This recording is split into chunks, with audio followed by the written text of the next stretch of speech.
And you know, my brother, Professor Machogu, is really, you know, we really need to give it to that man. Because he has really faced the bull by the horns. He is slaying the dragon in terms of mismanagement of our public universities, in terms of transforming the way we finance our public universities. And so therefore, I'm also asking public universities, which are also state corporations. The government is doing its part, the president is doing his part, the minister is doing his part. Now it's up to you. There's no excuse. There's no excuse for not having prudent financial management. Through the new financing scheme for our universities, we are sure that our universities can be afloat. We are sure that our universities can break even. So therefore, I want to call all the members from the councils, from our universities, and all of us really, to really put special emphasis on this issue of financial prudence.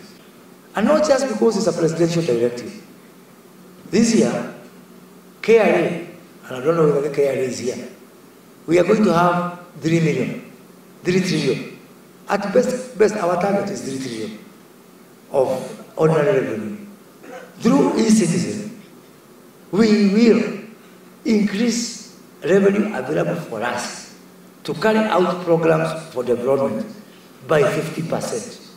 1.5 trillion to be added, available for us. If we get the 3 trillion and we add 1.5 trillion through e-citizen, we can pay our debts, we can stop borrowing, we can give more attention to development, and we can try to turn around this economy. So please, this issue of e-citizen is not an issue of compliance. It is an issue of patriotism. If you love this country, please give special attention to this issue of being on e-citizen, to this issue of digital migration, to this issue of digitization of our services. Today, 5% of you are giving dividends to government, 5%. Yet, Kenya Commercial Bank, for which Kenya government only owns 17%, it is giving more dividends to government than all of you combined. Because people who are there and who are using their brain that time, they privatized Kenya Commercial Bank, which one day was a full-fledged parastatal. Today, Kenya government owns only 35% of Safaricom. Safaricom gives Kenya government more dividends than all of you combined. KICC, before we had the climate summit, it was known more for the mende and the rats that are, running inside that building. When we try to privatize, Timunauza, it is our heritage. Is poverty your heritage? Is poverty your destiny? I want someone here to tell me, I am so proud. Don't say poverty. Poverty is inheritance I got from my grandfather. How can you sell my piece of poverty? I want to bequeath it to my children. To me, let us do what is sensible. We must democratize this society. Democratize this society means it's not here in Naivasha, in Nairobi, in Mombasa, mpaka mashinani. That is why I am very happy with what you're doing with the judiciary, giving access to justice to everyone. Ata yule mtu who is not represented here, he is not represented on Twitter, hayuko kwa TikTok na kwa Instagram, ata hao wako na nafasi. And we must give light and voice to all those people who are not in the table. Because the problem in this country, if you make yourself to the table, you only come with your agenda, and all the other Kenyans are on the menu. Now I'm saying it is a time for all of us. You who is on the table, Kenyans who are not there, everybody will be on the table, not on the menu. ICS is committing to promoting the practice of good governance in our state corporations, just like I've said. This year, 2024, the Institute has lined up a series of trainings relevant to the board members, senior management and secretariats in state corporations, and we have got the information which will be shared with all of you. I don't want to get into that detail, but some of them are touching on board evaluation, which is very key.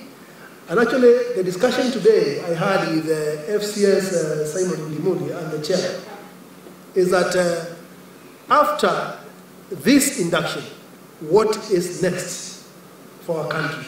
And we were saying, after you have all been trained and considering the budget that you normally expend in the interest of the public, the next stage should be to find out what is the impact of this training.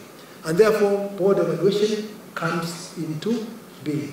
Those academicians who are here, I wish to mention that probably those who are doing PhDs and so on and so forth, that's a subject matter you can research on and give us an authoritative outcome so that as a country, we are able to speak from a point of knowledge.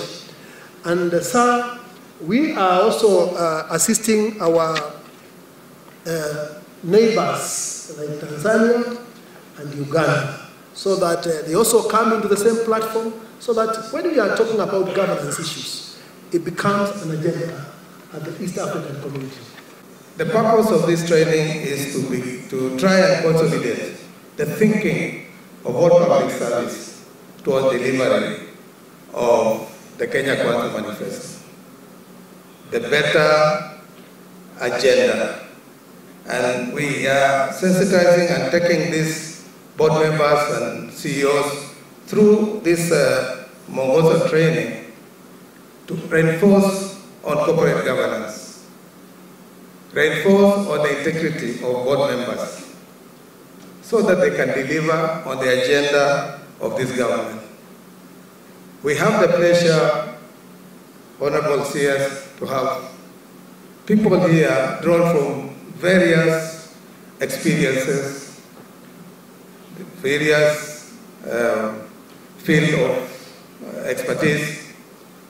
You know, the chairs and the directors and everybody, they are drawn from public service, those who have been in public service, private sector, some of them even businessmen. And it is important that we take them through this training so that they understand how public service is.